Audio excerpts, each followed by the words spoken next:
इस वीडियो में मैं आपको श्रीमद् भागवत गीता अध्याय 1 के श्लोक 12 से क्या क्या शिक्षा मिलती है और इन शिक्षाओं को कलयुग में आज के जीवन में किस प्रकार उपयोग में ला सकते हैं उसके बारे में बताऊंगा। श्लोक है तस्य संजनयन हर्षम कुरु वृद्ध पितामह सिंहनादम विंध्य उच्च शंखम ददमो प्रतापवान। श्लोक 12 के अध्याय 1 से पहली शिक्षा यह मिलती है कि जिस प्रकार महाबली भीम ने व्यक्तिगत भावनाओं को छोड़कर अपने प्रतिज्ञा और कर्तव्य को निभाया। भीष्म को तो पता ही था कि वह दुर्योधन की सेना में दुर्योधन के साथ मिलकर अधर्म का साथ दे रहा है। इसके बावजूद भीष्म द्वारा अपने कर्तव्य को निभाते हुए दुर्योधन के साथ मतलब अधर्म का साथ दिया गया। बिना टाल मटोल किए कौरवों के खिलाफ अपने उत्तरदायित्व को स्वीकार किया गया भीष्म पितामह के द्वारा। भीष्म पितामह के इस व्यवहार को, उनकी प्रतिज्ञा और कर्तव्य को सुनकर आप यह तो समझ गए होंगे कि हमें इससे क्या सीख मिलती है। जो नहीं समझे उनको मैं बता दूं कि हमें भीष्म के इस व्यवहार से यह सीख मिलती है कि कभी कभी हमारे जीवन में ना चाहते हुए भी हमें ऐसे निर्णय लेने पड़ते हैं जो आसान नहीं होते हैं। कभी कभी ये निर्णय दर्दनाक भी हो सकते हैं। इस वक्त कुछ अलग प्रकार की नैतिक दुविधाएं होती है, लेकिन आपको ये ध्यान में रखना है कि अगर आपने किसी से कोई वादा किया हो कि ये XYZ काम मैं कर दूंगा, मेरा वादा है आपको, तो आपने इस प्रकार से उत्तरदायित्व को तो ले लिया है, तो अब उस स्थिति में भी मतलब खराब स्थिति में भी आपको अपने उत्तरदायित्व और कर्तव्य को निभाना है।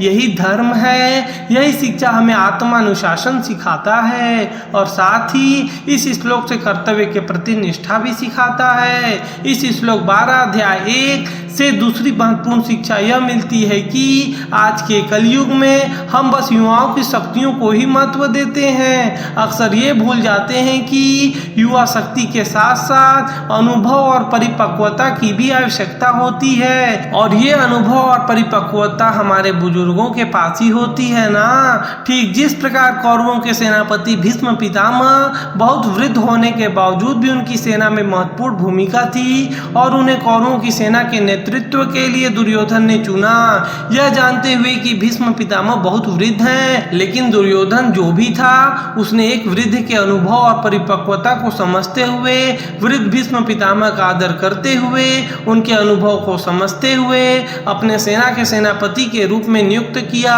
इससे हमें यह समझना चाहिए कि अनुभवी व्यक्ति का भी समाज में महत्वपूर्ण स्थान होता है। आपको बता दूं कि उनकी हिस्सेदारी समाज के लिए बहुत ही आवश्यक है। अगर आप जीवन में उन्नति के मार्गों को अपनाना चाहते हैं तो पढ़ाई लिखाई के साथ साथ अपने जीवन में बुजुर्गों और अनुभवी लोगों का मार्गदर्शन अति आवश्यक है। एक और बात, उनकी सीखों को जिंदगी में अपनाना, इसके साथ ही उन्हें सम्मान देना हमारी उन्नति के मार्ग हैं। इसलिए मैं आपको हमेशा कहता हूँ कि आप किसी भी पद पर हो, सदैव बुजुर्गों का आदर और सम्मान करना चाहिए। जिस प्रकार दुर्योधन ने भीष्म पितामह का आदर और सम्मान किया, इस श्लोक से तीसरी शिक्षा मिलती है कि कभी कभी हमें संकटपूर्ण स्थिति में निर्णय लेने में विलंब या देर नहीं करना चाहिए। जब कौरवों और पांडवों की सेना कुरुक्षेत्र के युद्ध स्थल में युद्ध के लिए आमने सामने खड़ी थी, तब भीष्म पितामह के द्वारा युद्ध की शुरुआत का संकेत देने में एक पल की भी देरी नहीं की। समझ रहे हो ना आप, इतना बड़ा युद्ध था फिर भी निर्णय लेने में एक पल भी देरी भीष्म पितामह द्वारा नहीं किया गया। भीष्म पितामह ने तुरंत निर्णय लिया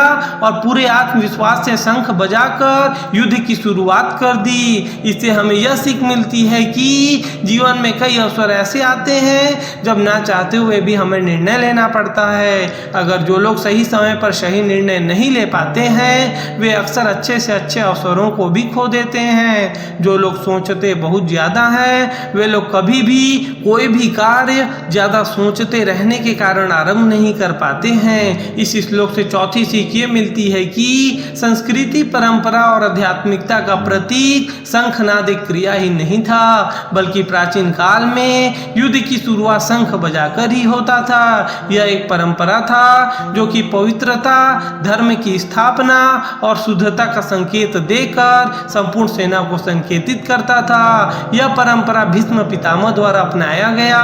इसके फलस्वरूप संपूर्ण सेना को विश्वास हुआ कि अब यह युद्ध धर्म के अनुसार होगा।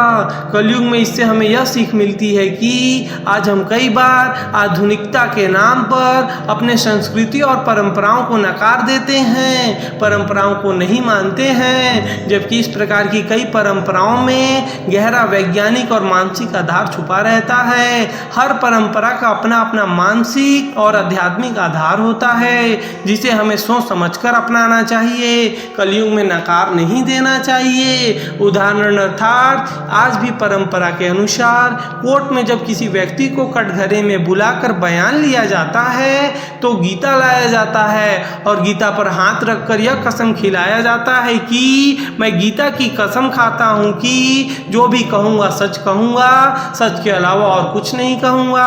आप समझ रहे हो ना? इस गहरी सोच को कमेंट करके बताइएगा, ठीक है ना? इस श्लोक से पांचवी सीख अंतरात्मा का शंखनाद या अंतर चेतना की जागृति करने की मिलती है। भीष्म पितामह का शंखनाद करना केवल युद्ध के आरंभ का संकेत ही नहीं है, बल्कि आत्म चेतना के जागरण का भी प्रतीक है। जब भी हमारे जीवन में बहुत बड़ा परिवर्तन आने वाला होता है तो हमारी आत्मा भी अंदर से शंखनाद करती है। शंखनाद करके यह संकेत देती है कि अब आलस्य, मोह, माया और भ्रम से बाहर निकलो। यह वह समय आ चुका है कि आपको आलस, मोह, माया और भ्रम का त्याग करना ही होगा। इस प्रकार हमें अपने भीतर के भीष्म को जगाना होगा जो अब तक सोया हुआ था, जिससे हम जीवन में चुनौतियों का सामना आत्मबल और संयम पूर्वक कर सकें। 100 बात की एक बात आपको बता दूं कि आप हर दिन 10 मिनट रात में चिंतन करिए ना।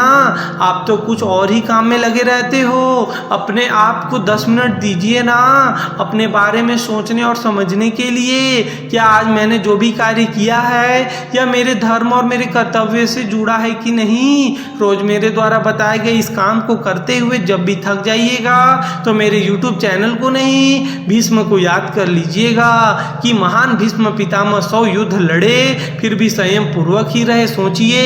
100 बात की दूसरी बात, आपके लिए सुबह सुबह ध्यान करते वक्त 1 मिनट का शंखनाद मतलब ध्यान करें। ये ध्यान इसलिए करना है कि आपको इस 1 मिनट में यह अनुभव करना है कि आपके भीतर की शक्ति जाग रही है। 100 बात की तीसरी बात, प्रतिदिन आपको एक ऐसा काम करना है जो आपको अंदर से डराता हो, मतलब जिस प्रकार कार्य को करने और सोचने मात्र से आपको डर लगता हो, ऐसा करने से आपका स्वयं का आत्मबल बढ़ेगा।